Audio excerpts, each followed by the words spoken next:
Okay, so I want to speak to you candidly and openly about a very important topic, funeral costs. Funeral costs. Don't get ahead of me, but I want you to understand something. If you don't have life insurance to pay for the cost of the funeral, somebody has to be paid. Somebody has to pay for it.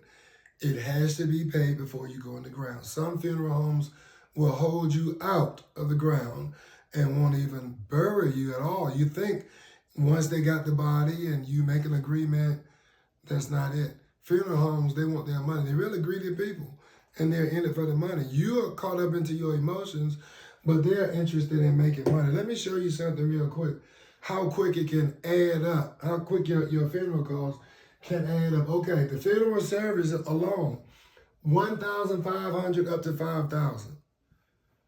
Vault up to $3,000.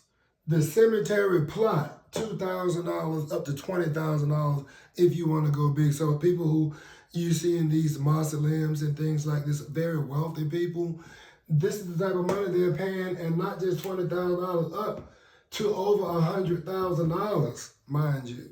$100,000 for that mausoleum. Embalming services was $400 a couple of years ago. Inflation is going up. Everything is going through the roof. Almost $1,000, between $500 and $1,000. And these numbers on the high side is more like California. States like smaller cities in states, North Carolina, Alabama, some places in Georgia and the South, those tend to be a bit cheaper. But when you get into your larger cities, New York, California, Chicago, those prices are going to continue to go up. The casket is really the most important thing that you usually pay in a funeral. And you could go starting at $950. I believe some of them may be cheaper, I'm not sure. And that's when you have people joking about a cardboard box. Anything around this and low, that's pretty much where you are. Caskets are determined by the gauge. So the gauge is what determines it. The gauge and the other artistries around it, as far as does it have gold handles, or does it have bronze, or or is it solid gold? All that makes it, or if it's a wood handcrafted casket. So all that makes a difference. An urn, if you want to be cremated, $375. I didn't put cremation on here, but cremation, it runs you somewhere about $5,000 to $7,000, about $5,000 to $7,000 to do that. Transportation, you know how we like to look good, right? And we like to get the limousine and all that, and 3 or 4 limousines and the family car and all that, because we want to go out looking good, right? Transportation, $395. The hearse cost is $375. Miscellaneous, $295. And that could be other little incidentals. Now, we haven't even got yet into the flowers,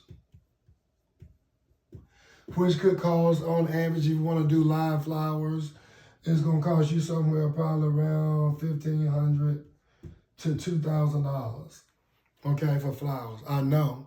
I've been through this with my mother, my father, 2 of my brothers, and a lot of family members. And this stuff is very serious. And when you sit down in that funeral home, they really trying to get your money. We're not even getting into, you know how some caskets, they have a prayer hand, or they have a holy Bible or some scripture, then that is another cost, right? We haven't even got yet into the headstone and all that stuff. And so the more you get into it, the higher it can go. And so basically, when you look at it, in some cases, people are spending more, about $20,000 to $25,000 on average for a funeral, especially ones that you see people who have several limousines and live flowers, themes. They have those expenses. We haven't even talked about the obituaries yet. You got to pay for all that stuff. In many cases, it's cheaper to just go to a print shop and print it on your own. But it is so important. I can't stress this enough. It is so important, imperative, and pertinent that you get life insurance. Get it young. Get it while you're young, and then keep it. Because the older you become, the higher the price goes up. So get the insurance while you're young, keep it. If you're already up in age, say you're 45 years old or 50 years old, right? At 45, 50 years old, go ahead and get a total life, like a whole life, or an index universal life, some type of plan that's going to take you through the rest of your life. Because what happens is that, see, you get a policy at 50 years old, and they're only going to give you about 25 years. So now, when you become 75 years old, you still need life insurance. And it's going to cost you probably almost 1,000% higher by the time you're 75 years old. I'm very, very serious. Take this very serious. You need life insurance. If this is something that helped you, this video, please make sure to subscribe and like the videos. And if you're really feeling generous, share the video. Share it with your family members, especially those ones that have not wanted to help participate in burying someone in your family. Let's say they didn't have insurance and you all had to do a GoFundMe or something like that. You ask family members, and some family members, they didn't come through. Make sure you show them these things. Show them this video, because those people are people who may not take this to be very, very serious. But this is very serious, and I can assure you that as sure as Mama married Papa, and they surely wasn't shacking, every last one of us are going to have to come across this threshold and meet the perils of death.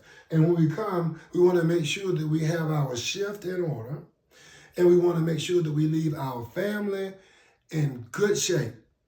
So, if you have any questions or concerns about this, my website is right here, UnitedProspera.com. UnitedProspera.com. You can go on my link, book an appointment. I'll be happy to answer all of your questions.